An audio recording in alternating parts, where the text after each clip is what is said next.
Price Joyce is a person that I know only from family folklore, family history.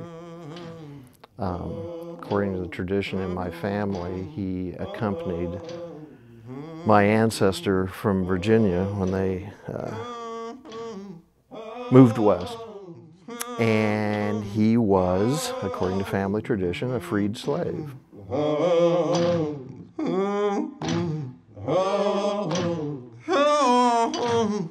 You grow up learning about the Civil War and learning about what that was about, and the notion that my family could have been involved in slaveholding in the first place was kind of jarring.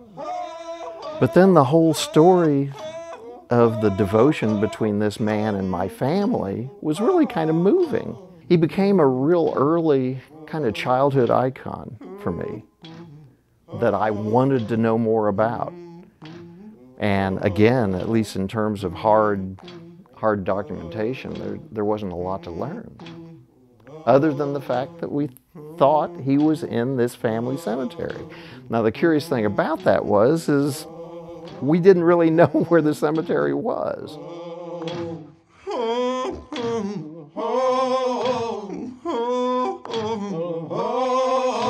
The only reason we could recognize it at all is there was something resembling fence posts kind of around the area.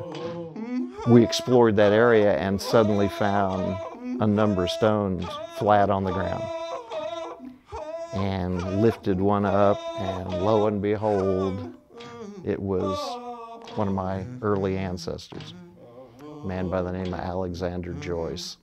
And he's the very individual who came from Virginia in the early 1800s and settled in Marion County sometime around 1832, 33, somewhere in there. But I figured if he'd been freed, then I should be able to find some sort of court documentation of it. And we didn't. We found nothing. This was kind of the very last piece in my reasoning that he never actually was freed. First of all, he was initially owned by the son of a slaveholder. They came from a culture, an area where slaveholding was the norm. They were moving to an area where slaveholding was still legal, and just sort of, by a twist of fate, wound up living in Indiana, where slaveholding was not legal, but still actually existed on a de facto basis. Coupled all that with the fact that the man had no grave marker, it really seemed to militate pretty strongly against the notion that I'd always heard that he was freed. That made me more determined than ever to see that he had some sort of permanent marker. Will not replace us! You will not replace us!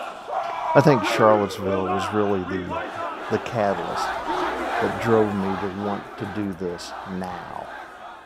Because, first of all, I was astonished by what happened there. I had no idea that there were elements out in our society that were as driven by their hate agenda as what we saw at Charlottesville.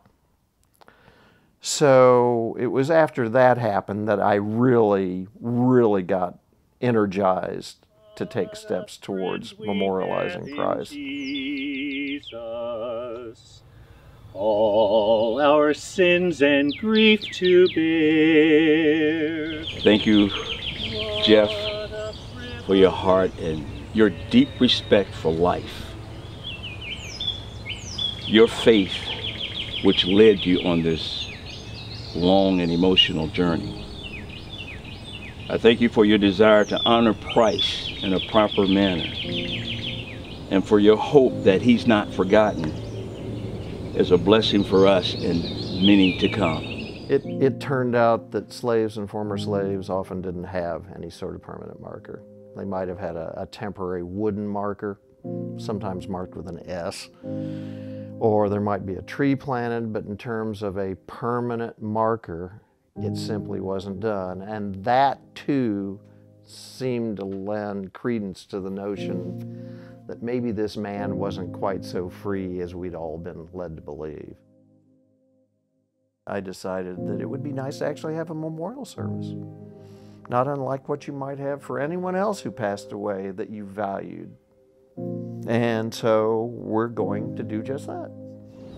I remember your sharing about your heartbreak when it began to look more like Price was never free. But we thank you for coming this far.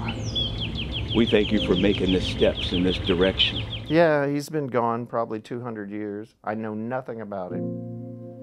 But I could not permit his not having a permanent marker to stand. It's pretty much as simple as that. Because I saw it as a transgression that I could do something about. It wasn't a big deal. It was in my power to redress what I took to be a wrong. So that's what we did. I love you. Thank you, Lord. I hope he had a happy life. I hope he knew happiness in whatever capacity he was capable of knowing it. And there's this irrational part of me that hopes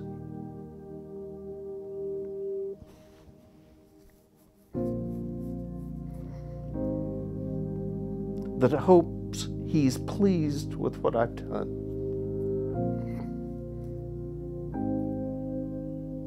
I don't even know what that means. But I do hope that if he had the life I think he probably had,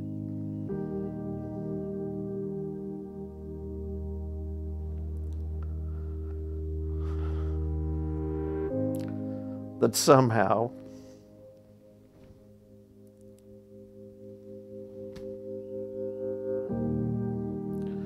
he's able to celebrate what we're doing.